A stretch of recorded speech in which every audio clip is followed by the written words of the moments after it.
Oh, give me one moment. For some reason I lost my PowerPoint.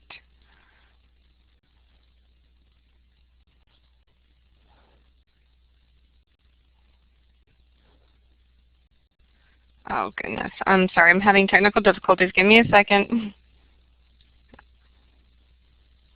Aha.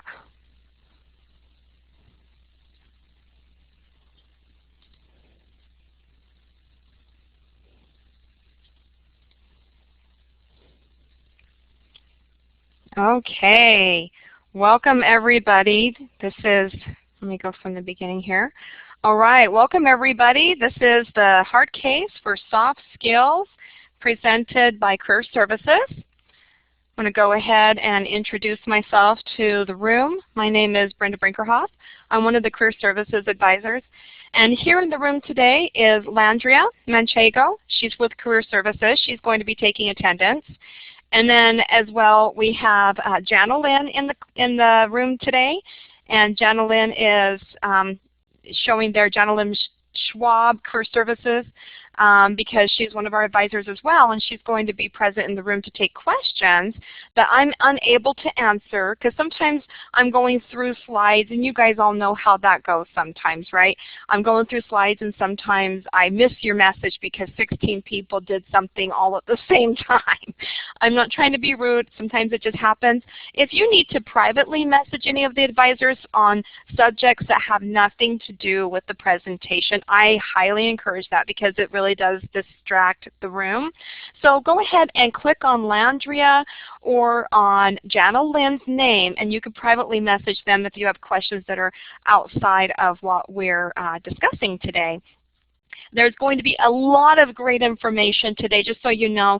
I want you to take notes, okay? Take as many notes as possible, because I know it's hard to retain all this information, and then come back and watch the recording at a later date when you can. Then that way you can fast forward, rewind, do what you have to do.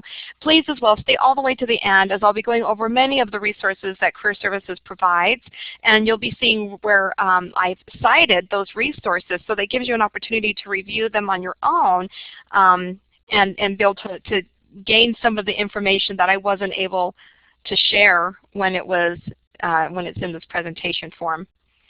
So without further ado, let's go ahead and get started. First of all, I always like to start off with what Career Services purpose is and what its advisors do.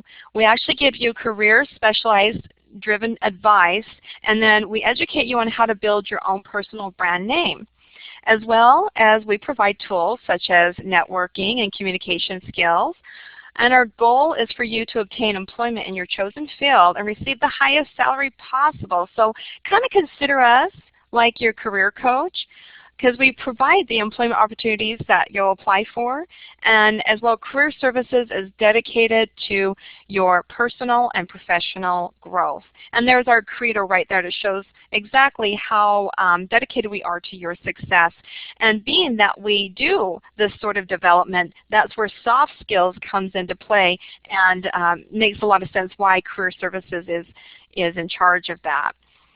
So you might ask, well, what is professional and personal development? I've had that question before, and I've gotten the definition off of businessdictionary.com, and it just says that that basically it refers to an acquisition of skills and knowledge for career advancement, and really what it encompasses is all types of learning opportunities that range from your college degree to formal and informal coursework that's in a learned situated through practice, consultation, coaching, mentoring, and reflective supervision, which is why we offer soft skill resources here in the Career Services Department. And then also I've had the question many times asked, well, what are soft skills, and what are the differences between soft skills and hard skills? Well, again, with businessdictionary.com, I was able to get a good definition. So unlike hard skills, which are about a person's skill set, such as the ability to perform a certain type of task or activity, such as your education, that's your hard skill. Soft skills are personal attributes that are often described by using terms associated with your personality trait, the ability to be practical and to just genuinely like other people. And it's often said that hard skills, they're going to get you in the interview. So if you already have those interviews set up and you're just not getting hired, and maybe because you lack the soft skills to get and keep that job. So that's where we come in. Today we're going to I'm going to be presenting the 6th webinar in the Soft Skills series, which is number 6 in a series of 12 presentations that last anywhere from 45 minutes to an hour, in hopes that this will aid to improve your career readiness. All right, so today's topic is going to be on professional attitude development, part 2. We're going to be talking about these different subtopics because it's been long assumed that employee skills are just naturally occurring, but they're in fact not. And businesses are only now coming to the realization that their employees lack the soft skills needed. So we're going to be touching on each of these subtopics that are listed here. Let's get started with talking about having a good work attitude. All right, so having a good work attitude. If you want good advice, you want to pick one attitude and just kind of embrace it one at a time before moving on to the next one. In a professional workplace, attitude is one of those top topics that are so easy to talk about, but when it comes right down to applying it, it's really tough, and it's kind of confusing. Here's what I mean. The concept is simple, but executing it is hard. Yet those who have made the resolve to start working on improving your attitude are often met with success. So we want to continue to encourage you to do that. And of course, remember to throw in patience, and as a key ingredient, make that your focus. But number 1 was courtesy. We want you to be courteous. You won't believe the number of people who forget that is a basic attitude. Basic courtesy with words like please and thank you, they're vital in the workplace. Good manners at work are a good working attitude. So don't hide behind excuses like you're too stressed that you forgot those words. Like, I'm just too stressed, I'm sorry, I forgot to say please and thank you. That's natural. We should be saying those things all the time and not throwing those out the window. And then humility. Being humble when conducting yourself in the office is very vital. And this is often overlooked. It's an overlooked attitude that can bring you far into, if you apply it, it can bring you far into the corporate world. So be courteous and respectful of other people in the office, no matter what their rank or what their designation or what their position is. And as well, be cautious about fake humility. When you're trying to improve your attitude, try not to come off as being kind of like a fake nice. There are people who fake humility in order to draw attention to themselves, and then it comes off as egotistical. Sincerity is actually the most important aspect of humility. So be sincere when you're trying to improve this attitude. And then, of course, professional. We're always talking about professional, right? Being professional is a whole topic on its own. So for career newbies, you need to be very conscious of displaying a professional working attitude. For starters, dressing correctly is part of a professional work attitude. Don't carry the casual dress code to the limit, though. Most workplaces have a clearly defined dress code, so find out what it is and just try to fit in. And then punctuality, of course. Making it a habit to be punctual at all of your appointments, whether it's a meeting or you're going on a lunch that's for business, or you're handing in some assignment that was given to you. Make sure it's on time. Don't procrastinate. It's a horrible attitude that can limit your career move. If procrastination is the attitude that you have, quickly work on changing it now. And of course, just be pleasant. It's so funny how this can be the hardest thing for some people to be able to do. For most people, though, it may be one of the easiest things to improve, but I caution you, most people will feel that they're very pleasant at work and that there's no need for them to do improvement. But ask for frank feedback from your coworkers or discuss this with your boss. If you receive less than a positive feedback, then it's probably time to start being more pleasant at work. There are a few things you can do to improve this work attitude, like smiling. That's why it can be so easy. If we just smile, it can come off as, a lot more pleasant attitude. Smiling often get you through tough times. Sometimes they're really difficult. So try getting into the habit of smiling even when you're stressed out. You'll also notice that there's less knotted facial muscles, and people will work better with you because you have that smile on your face. So of course, there's countless work attitudes that you can choose to improve, but choose one work attitude you feel easiest to tackle. And this is especially important if you find that there's just too many things you need to concentrate on as a career newbie, to just take it one step at a time. Don't stress it out. All right, looks like we got some more people coming into the class. Welcome. We're just getting started here. All right, so I'm going to go on to the next subtopic, which is an attitude of self-awareness. And I really enjoyed this one, and actually I have 2 slides for this one alone. Self-awareness. Well, what is self-awareness? You might not have a clear perception of your personality, or you think that you have a clear perception of your personality. You might know what your strengths are, what your weaknesses are, what your thoughts, beliefs, and what motivates you, and what you're feeling. Self-awareness allows you to understand other people, though, and how they perceive you. So it's not all about trying to understand yourself. It's actually more about trying to understand how other people must see you, your attitude, your responses to them in those moments. So we might quickly assume that we are self-aware, but it's helpful to have a relative scale of awareness. If you ever have been in an auto accident, you may have experienced everything happening kind of like in slow motion when you think back on it. You're noticing that there's all these different details, and your thought process and the events just kind of slow down, and it seems like within those 20 seconds you know everything that just happened. This is a state of heightened awareness. This practice can be learned to engage these types of heightened states and see new opportunities for interpretation in your own thoughts, emotions, and conversation. So use that. But why develop our self-awareness? You know, you might ask that. So as you develop self-awareness, you're able to make changes in the thoughts and interpretations you make in your mind. Changing the interpretation in your mind allows you to change your emotions.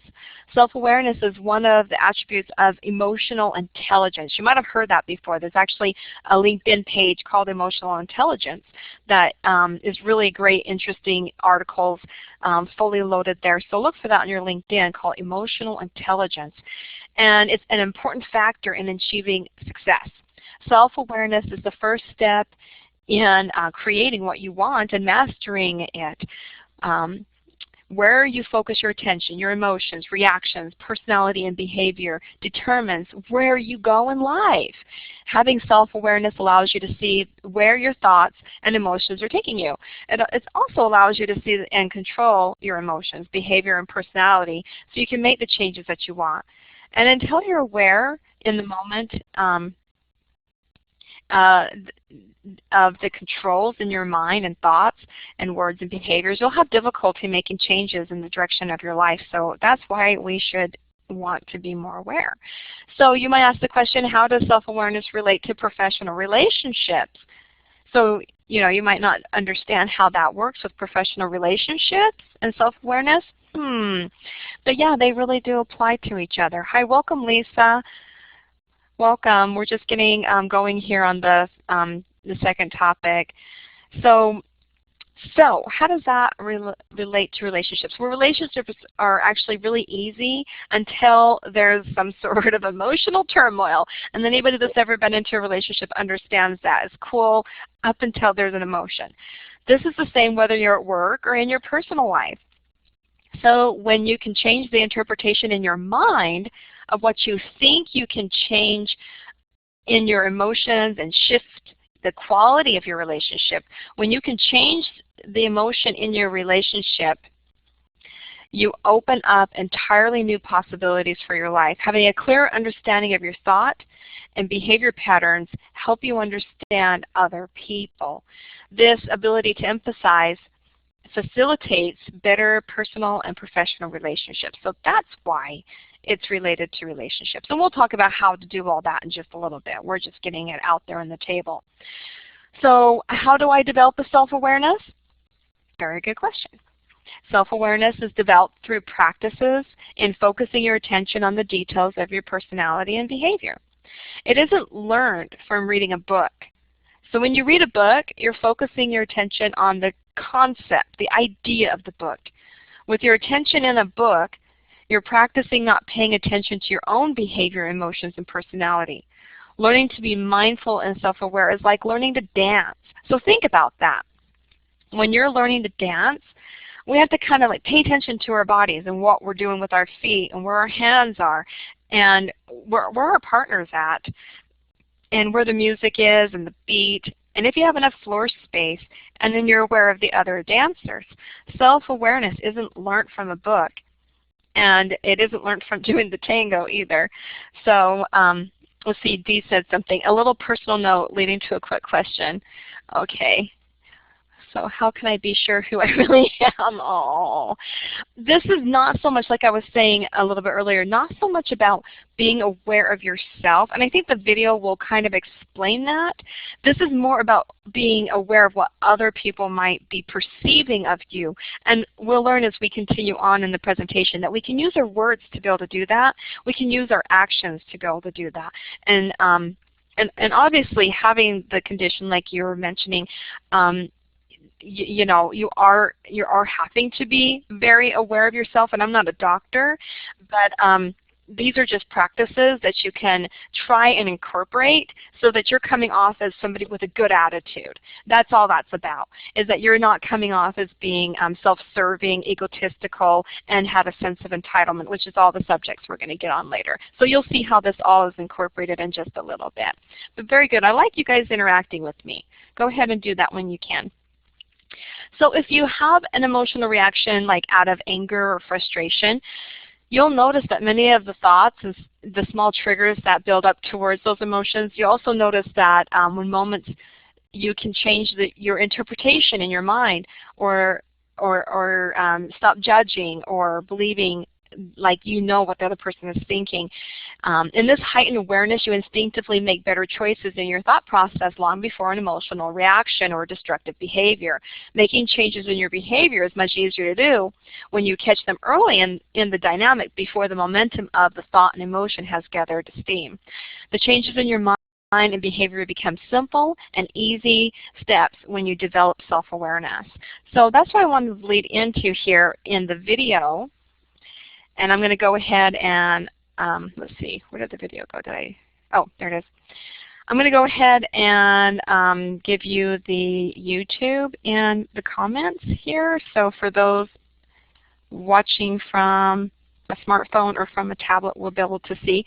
I also have it there posted at the bottom of the screen. So those that are watching the recording, it's not going to go over to the recording. Hopefully when we get into Zoom next time, it will be able to post these videos. Hopefully that will be the case, because it is the Blackboard right now that doesn't allow us to post this these YouTube videos.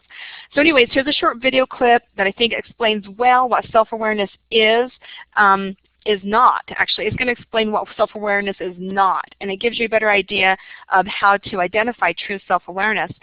So I'm going to go ahead and turn off my mic and play the recording, or play the video.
Okay, and I know that some of you weren't able to see that all the way through, and that's fine.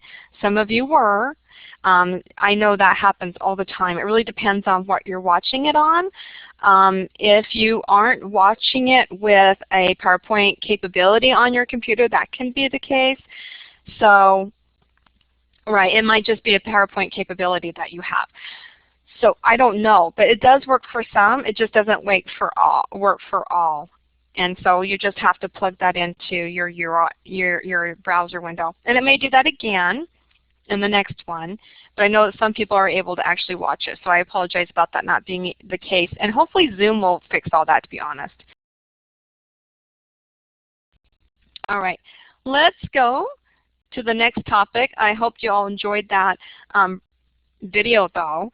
It really did tell you kind of like what it isn't, so that you are more aware of what it is. All right, so the next subtopic is avoiding inappropriate conversations. And I really like this quote. The difference between the almost right word and the right word is really a large matter. It's the difference between the lightning bug and the lightning. That was by Mark Twain. I just thought that was such a neat quote by Mark Twain. And also I wanted to talk about Darlene Price, who is the author of a book called Well Said, Presentations and Conversations That Get Results. So if you get a chance, I'll put that in here for you guys to write down. That's a great book to read, and I wasn't able to put a ton of stuff out there, but what she basically is talking about is that words matter. They are a key component of persuasive communication, regardless of the audience, topic, or industry, or whether the setting is a stand-up presentation, a sit-down conversation, a telephone discussion, or an online meeting. A leader uses language to influence someone's mind in order to achieve a certain result. That's one reason they're seen as leaders. Their words compel people to follow. So your words can come out, your attitude can come out in your words. So with your words, it can display either the right attitude or the wrong attitude. And that's why we've talked about words a lot already, and we're going to continue to talk about the power of words as we continue. It is the prime message of tone and the actual way you speak that's going to tell people if you've got a good attitude or if you've got a bad attitude. So I'm going to go over in the next slide 13 things you should never say at work. Okay? All right. And I can't put all 13 on one page. This is going to be a lot, so take notes. So I love these. I love them because I hear them sometimes. But these are words that you should not ever say at work. So we're going to talk about the topic of avoiding inappropriate conversation. The first one on there is, it's not fair. She's got a raise and you didn't. He was recognized and you weren't. Unjustified, and injustice happens on the job and in the world every day, whether it's a troubling issue at work. The point is in avoiding this phrase, and to be productive versus complaining, or worse, passively whining. Instead, document the fact, build a case, and present an intelligent argument to the person or group who can help you. That's another thing about these things you should never say at work. It makes you come off as being quite unintelligent. So if you want to come off as being intellectual, don't say these words. All right, the next one down is, that's not my problem, that's not my job, or I don't get paid enough for this. Anybody ever hear that? I'm sure we all have. I'm sure we've even said them ourselves, right? You can share experiences if you'd like. I'm just going to go ahead and tell you a little bit about these phrases. If you ask someone for help and the person replies with one of these above phrases, then how would that make you feel as a very important person? Or what would you say to him or her about that? So regardless of how inconvenient or inappropriate a request may be, it's likely important to the other person, or they would not have even asked you. Therefore, as a contributing member of the team and making it a top priority to care about the success of others. So a lot of this is about other people, not so much about us. It's about being considerate of others, about being in the other person's perception of how they must be viewing you. An unconcerned and detached and self-serving attitude will quickly limit career advancements. Things like, this doesn't mean you have to say it. It doesn't mean you have to be articulate and thoughtful when saying no. So I'm not saying that you have to say yes to everything all the time. For example, if your boss issues an unreasonable request, rather than saying, you've got to be kidding me, I don't get paid enough for this, instead say, oh, well, I'll be glad to help. Given my current tasks of, well, A, B, and C, list off the current tasks that you're doing. You just can simply ask, which one of these shall I place on hold while I work on this new assignment?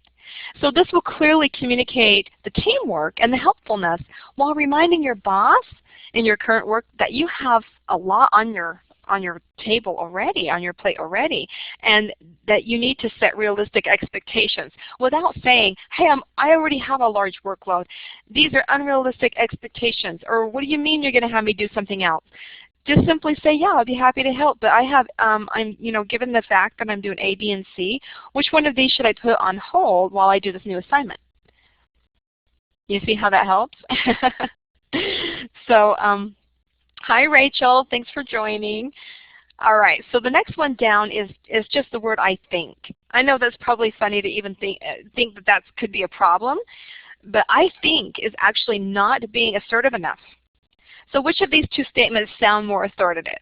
We want to sound authoritative, okay? We want to be the authoritative figure on the subject, right? So which one of these sentences sound best? All right, sentence number one, I think our company might be a good partner for you. Or, I believe our company would be a good partner for you.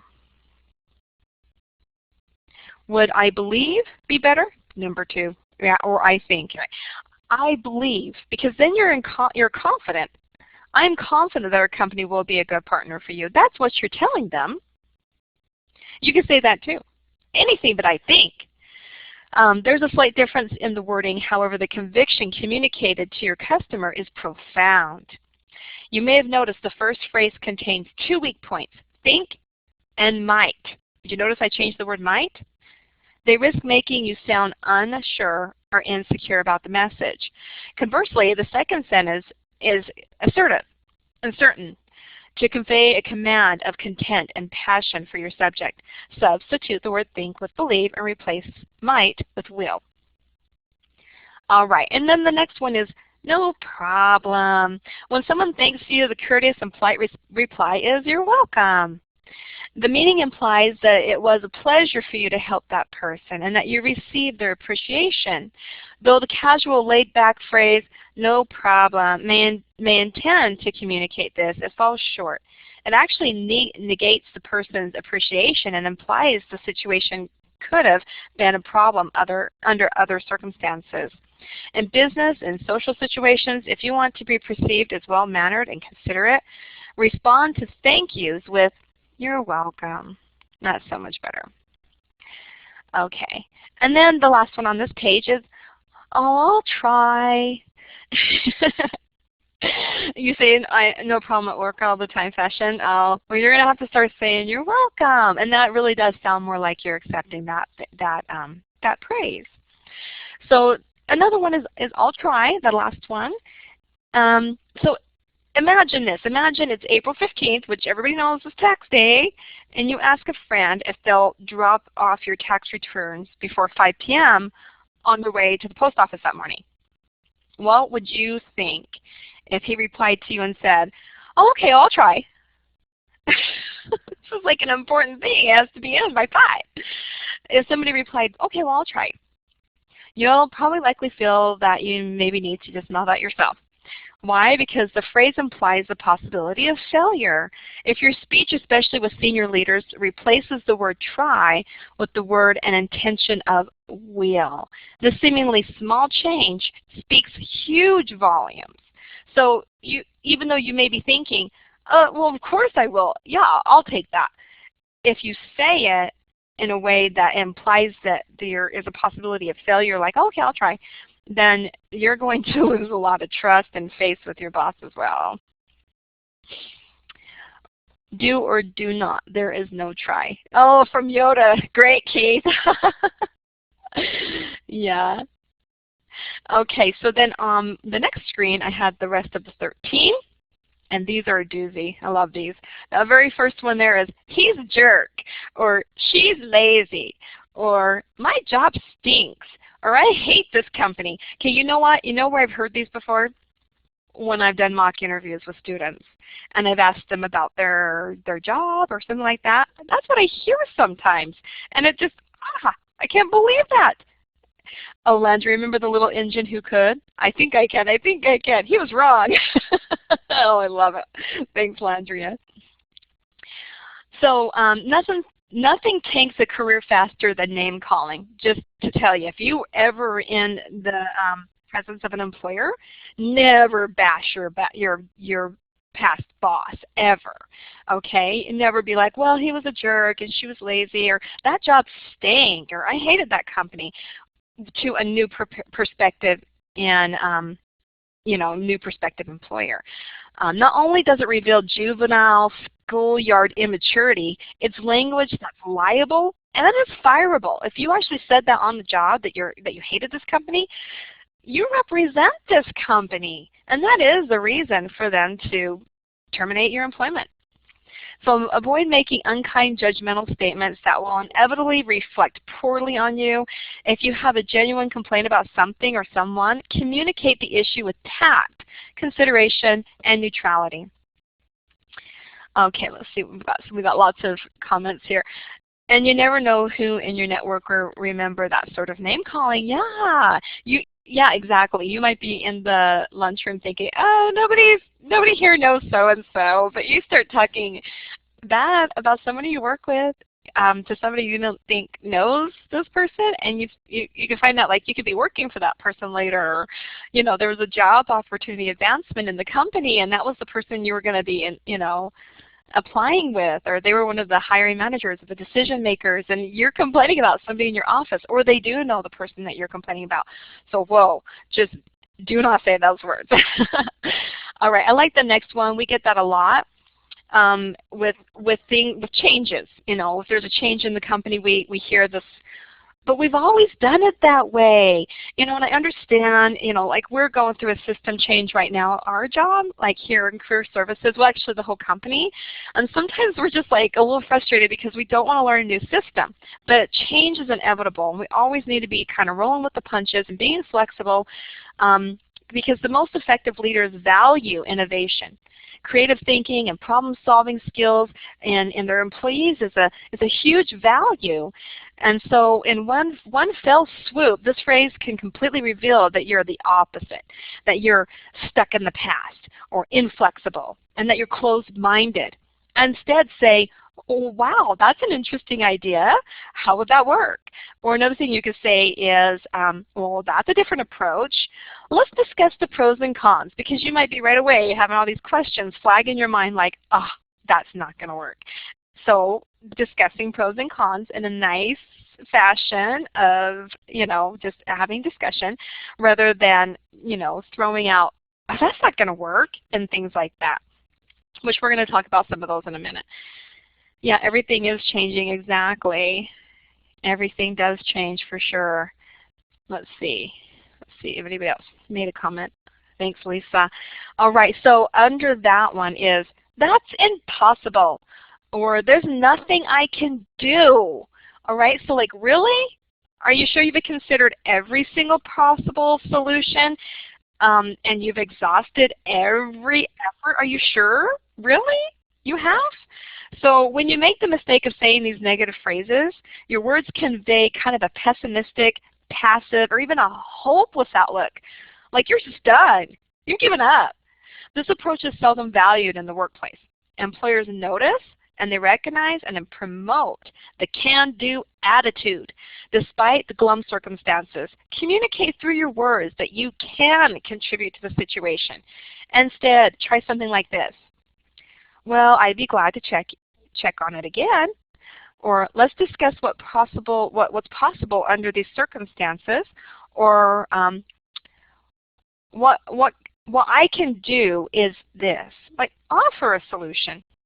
One thing that is like one of my peeves with problem solving is that when people bring a solution, that everybody in the room is like, oh, okay, yeah, that might work, but there's always like that one person who's like, no, I don't like it. But they don't offer a solution. So I like how that's something you could say instead of that's impossible, or there's nothing I can do about that, or I don't like that idea. You can offer a solution. Say, let's discuss what's possible under those circumstances. What we can do is this, an alternative solution. Anybody that's a parent will understand that. Is we always have to come up with alternatives. All right, and then the next one down that I really like is the one that says, you should have, or you could have. And that's very finger pointing. It doesn't help any relationship. And like we just discussed, you need relationships in work, professional relationships. And that's just not one way to start making good ones by pointing your finger. You probably wouldn't be too thrilled if someone did that to you, or said, you should have told me about this sooner, or you could have tried a little harder. Because chances are these fault-finding words inflict feelings of blame and finger-pointing. Ideally, the workplace fosters equality. Like everybody should be on the same playing field, right? Collaboration and teamwork. Instead of making someone feel guilty, even if they may be at the time, take a more productive, non-judgmental approach. Say, next time to ensure proper planning, please bring this to my attention immediately. Or in the future, I recommend this. And I've done those things before too. Who hasn't? Who hasn't like found out that they totally missed something and now they have to play catch up? And if they had just had some good communication, then you wouldn't have been put in that spot. So yeah, it's easy to be like, oh, you should have told me. Instead, rather say, well, next time and in the future, to ensure that we properly plan this, maybe you could bring this to my attention immediately. You know, things like that. So that's gets them thinking without pointing your finger. This one was interesting. When I learned about this one, I was a little bit like, let's see, is anybody talking out there?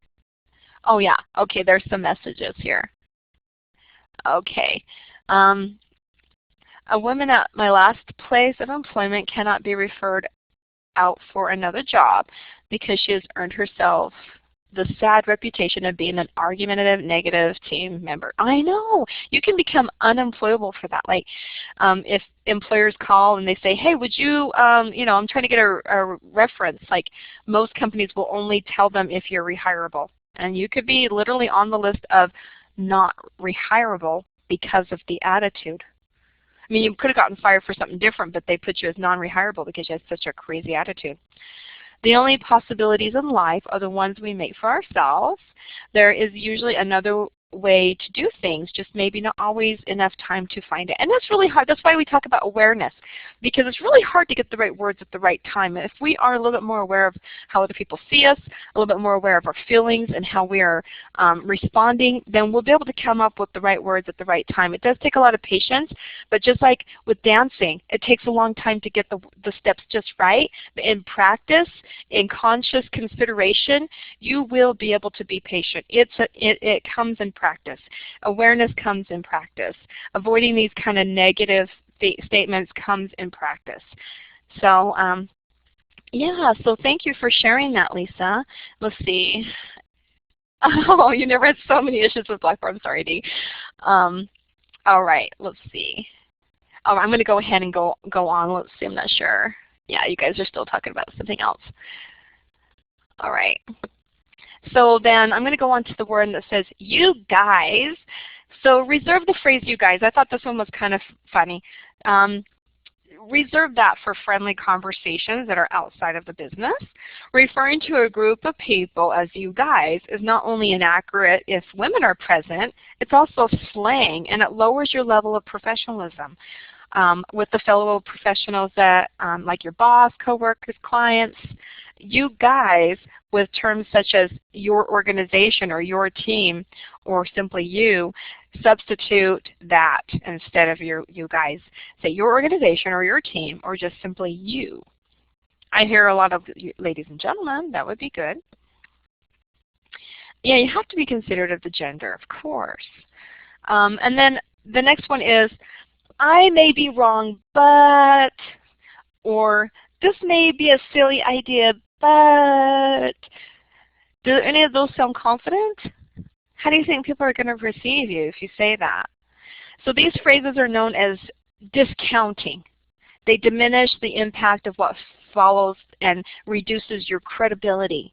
Remember that your spoken words reveal to the world how much value you place on yourself and your message. And for that reason alone, eliminate any prefacing phrases that demeans the importance of who you are or lessens the significance of what you contribute. You're not doing yourself any justice by talking that way. Don't say, this may be a silly idea, but I was thinking that maybe we might conduct the quarterly meeting online instead, okay? Instead, assert your recommendation. To reduce travel costs and increase time efficiency, I recommend we conduct the quarterly meeting online. See, you've done your homework, you've done your research, you can see an actual reason. Besides your feelings taking over, you're coming to the conclusion of why. Why do I feel like this needs to be an online quarterly meeting? Well, it's because we want to reduce costs and increase time effectiveness. That is an argumentative statement that actually makes sense. So hold your tongue until you come up with a good reason why you do things. All right, let's see. Does somebody comment? All right, if you're going to be commenting in the chat room, comment about what we're talking about. All right, so the next one is don't you think, or okay? You know what, yeah, you know, like in a question type of way, like don't you think, or okay? These phrases are commonly known as hedging, seeking validation through the use of overly cautious or non-committal words. If you truly are seeking approval or looking for validation, these phrases may well apply to that. However, if your goal is to communicate a confident, commanding message and persuade people to see it your way, instead of hedging, make your statement or recommendation with certainty. Imagine an investment banker saying, this is a good way to invest your money, don't you think? I'll proceed if that's okay with you.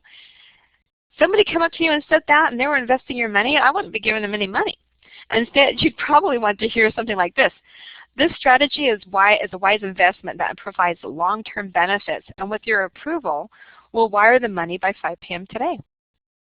Well, okay, I think I'm giving you my money. So isn't that interesting how people perceive just the simple words that you say? And then that very last one, let me see. I don't have time for this right now. That's what I'm thinking right now. Okay, bye guys. I'm just going to leave. Just kidding. I don't have time for this. Or I'm too busy. Geez, how inconsiderate of other people is that?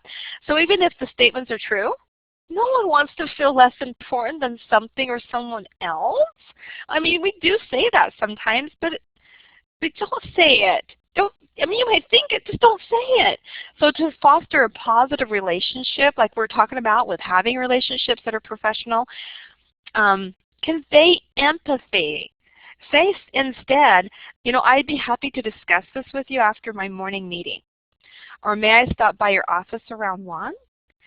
These are common phrases that might be difficult to eliminate completely from your everyday conversation, but the trick is to gain awareness of the language you're using. As is often the case with bad habits, we're unconscious of the fact that we're saying career-limiting words and phrases. So when you hear how jeopardizing these phrases really actually are, when you hear them, and they're spoken by another person, it sends a powerful message to your brain, heightening your own self-awareness. Ask yourself, how could I phrase the idea in a different way? Or what words would have communicated my point more positively? Let's see, we have a comment from Samantha. I literally had to tell someone in the organization I volunteered that in a roundabout way. I told her, let me pull up my calendar and we'll find a good time to schedule that. Yeah, and there are the roundabout ways. That's why we call these soft skills. All right, let's go on to the next subject. All right, this one's on recognizing egotistical thinking. I didn't take up a whole lot of space on this one, but I do have a little bit to say about taming your ego. And this is again about words. So a truly good boss will not hire you if you have a big ego. If somehow you did get a job though, you'll lose it eventually when your boss wakes up. Because when your ego is in charge, you're a horrible employee. You're a horrible teammate. You're a horrible job seeker. You're a horrible parent, friend, partner, or whatever it is that you're doing. You're just horrible if you can't tame your ego. And nobody's going to want you. A big ego makes you defend. It makes you justify and rationalize your actions and behavior when you may be in the wrong and you shouldn't be. So it makes you fight. It makes you manipulative. Have you ever had a kid that's manipulative? Yeah, that's their ego. Or they hide from challenges. And also, having an egotistical thinking makes you arrogant and erratic at times. It prevents you from hearing and recognizing the truth. And it prevents you from being able to learn. So let's see. Do we have a comment? No. Okay. I like some of these quotes that I've got here, like with Albert Einstein. More the knowledge, lesser the ego. Lesser the knowledge, more the ego. You see, because it just comes off making you look stupid, and you really are stupid. It will actually prevent you from learning if that's what you've got as an ego, because you already know everything. Yeah, you don't have to learn anything else. So also, taming your ego is difficult to do. You know, it's not easy. It's pride that's really holding you back. But it can be done. You can start by just talking to yourself in a healthy way, literally. Have you ever heard about that with plants, where you can talk to your plant and it will grow? So they've done a study also where they talked to water, and then they froze it, and afterwards looked at the crystals in the ice. And the ones that had the positive reinforcement were beautiful crystals. And the ones that were told hateful words, their crystals were deformed. And they tagged them that way after talking to the water and before they put them into the freezer, and then looked at them afterwards under the microscope, and that's what they found. So words are your water pool. We really do need to be nice to ourselves. So tell yourself nice things. You can start by saying supportive and loving things about yourself, like, I do my best with what I've got, and that's good enough. I have what I need, and I'm okay. I can handle this. I'll figure this out. I accept what I can't control, and I accept the things that are already. I've always benefited from overcoming a challenge, and I'll learn something valuable from this one. I love myself, and I take good care of myself, and I'm proud of myself. Does that sound kind of corny? I don't think so. But if it is, so be it. I'll take corny any day over a negative self-talker, such as, I'm an idiot. Oh, that was such an idiot move. This is so horrible. I can't cope. I always screw up. I can't believe this is happening to me. People don't like me. I never get better. I never get things right. I'm not bright enough. See how those are self-demeaning, and they really do bring you down. So talk like that, and you sow the seeds of your eventual destruction, or just a dysfunctional life and career. So next time you hear one of those words, tell yourself stop. Picture a big red sign and replace that with something healthy and nurturing. Be good to yourself. Your boss will actually notice the difference. Let's see. My family keeps a good deeds tradition at sharing meals to help each other remember to praise themselves. Yeah, what a great act. And just remember, don't let it go to your head. All right, I've got another video, so prepare for those people that had a hard time the last video. I'm going to go ahead and put the YouTube in here. And like I said, hopefully with Zoom we won't have this problem anymore. Okay, I put that in there. And then for those listening to the recording, the website is right there on the screen. You could just plug that in and watch it as we go along. And I'm going to go ahead and turn my mic off now and play it.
Okay, hopefully you guys are all finishing up your watching that.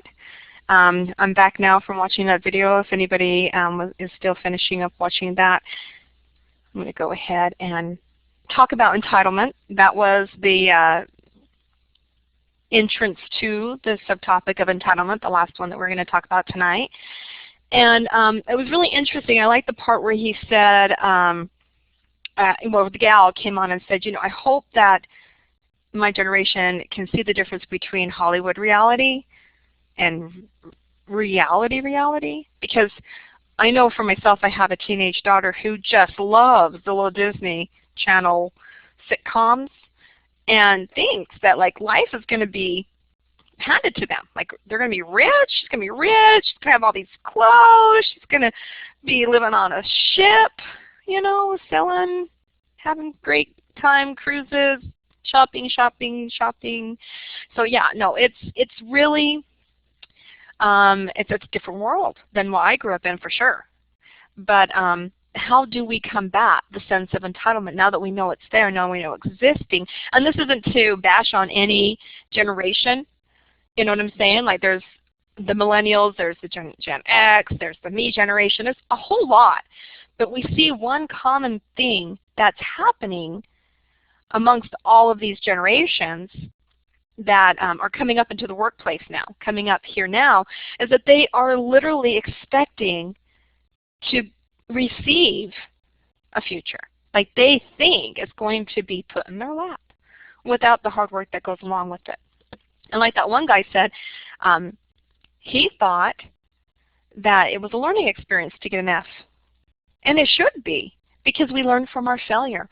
Today there's a lot of awards that are given out for participation, but nobody in particular that has accomplished above and beyond has been recognized. As well, there's corporate-wide increases in wages that have nothing to do with your personal productivity. So see, there's a lot of just entitlement sense, and it's the way that corporate's doing things, try and even the playing field, try to make it all fair for everybody, this whole whining and baby crying about everything needing to be fair, whereas you should really be getting, you know, recognized for what you did. And if you didn't do it, then you don't get recognized. So anyways, I could go on forever about entitlement, but I did prepare something to talk about here, and that's growing a sense of entitlement, or outgrowing a sense of entitlement, I mean, and I've got some really cute things here for you to read. So do you work with people who are too passive by chance? Yeah, life isn't fair, right, Lisa? Who here works with someone that's maybe a little too passive? Do you get a sense that maybe they sit around waiting for the world to be handed to them? Anybody? They seem to expect too much without taking responsibility for making things happen? If so, your culture may suffer from a sense of entitlement. There was so many funny videos. If you just go to like Google search or go to YouTube and look, there's some really funny ones out there that actually pick fun. So I wasn't going to put it in here today, but there's some really funny videos about sense of entitlement. Let's see, what he's saying out there. Samantha, we're working in my organization to create more of an expectation that accountability and competition are important and needed. Absolutely. All right. So what I want to do is talk about the roots of entitlement, where they come from. So where does this sense of entitlement come from? I kind of mentioned a bunch of things that was just my own thoughts. The typical dynamic in most organizations today is one in which managers, executives, or the organization as a whole, they kind of play this parent role. They give criticism, they give permission, and they even give security.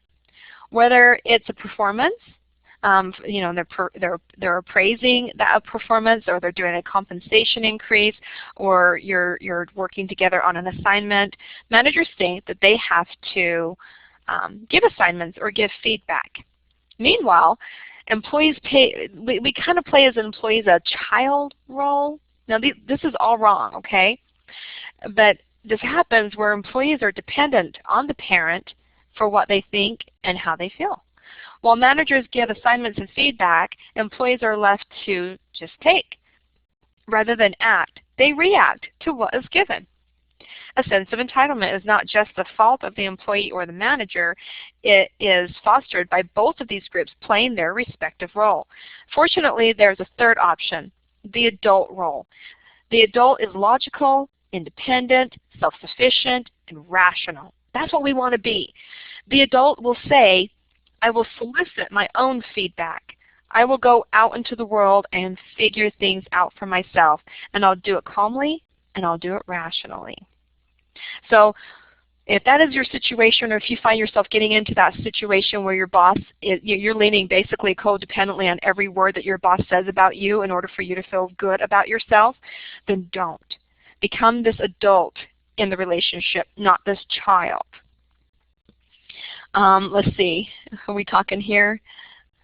Let's see, oh, Jamal said something, good luck with that. My organization is doing something like that also. You never knew it would land so close to home. Yeah, exactly. This stuff is happening. The next one is growing up, transitioning into the adult role. How do we do that? Well, eliminate this sense of entitlement. It requires both parties to mature into adult roles. However, it isn't always easy. For managers, leaving the parent role behind means giving up some control. But as managers, they should be able to do that. They should want to do that.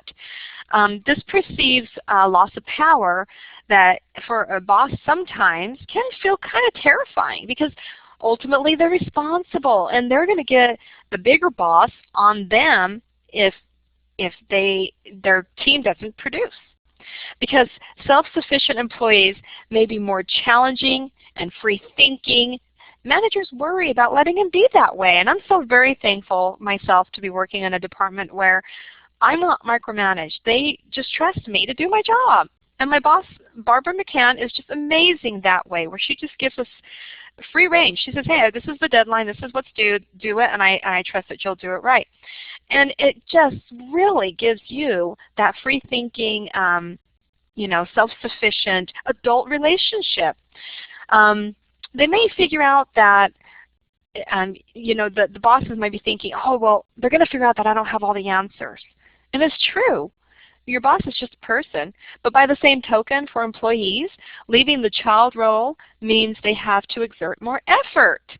So yeah, that's cultivating the employee. So sometimes if you're just acting as the adult, as the employee, you can actually transition the boss into being more of an adult themselves instead of the parent. They have to go out and procure the information they need rather than have it handed to them. So as an employees, they're becoming more responsible, more accountable for things. Ease the transition with baby steps, of course. A great way to begin the evolution into adult roles is to develop self-awareness. And there we go again. Everything's tying in. Everything's tying in. In order to grow out of the parent role, managers must become aware of how their behavior impacts a sense of entitlement in their employees. So before each task, managers should ask the question, is what I'm about to do going to help this person be more self-sufficient and accountable? The next step to outgrowing a sense of entitlement is to develop skills. Becoming an adult takes practice. You need to be self-reliant. You need to be able to research, to utilize your resources. An action-based approach encourages employees to grow out of a sense of entitlement and into a sense of responsibility. A great program for transitioning both managers and employers into this adult role. The managers identify 3 to 6 of their top performers and delegate parts of the managerial role to the person who in turn is to be a manager. So it's kind of like a little training facility, and this is how it works as a program that they can actually do. And after a few months of them doing this, they'll find that the managers are going to allow more responsibility and the employees are going to take more responsibility. And then that makes things not necessarily an even playing field, but makes everything a lot more functional. So you don't have the dysfunction in the relationship with boss-employer. So I just hope that everybody understands that the self-entitlement is more than just an irrational feeling. Because if it's left unchecked, it can become a serious problem. So the message to managers is stop playing parents, even though it's scary. help employees mature into future leaders. And the message for employees is stop playing the child role. Be less dependent on what your supervisor or manager thinks, and start taking accountability for what it is that you do, and eventually graduate to having more responsibility to be that adult. Let's see, we had some comments here. Let me see, I think I missed a bunch. Let me take a look back here. Let's see where I can go. Self-responsibility is the wolf band of self-entitlement. Yes, thank you, Samantha. Very good.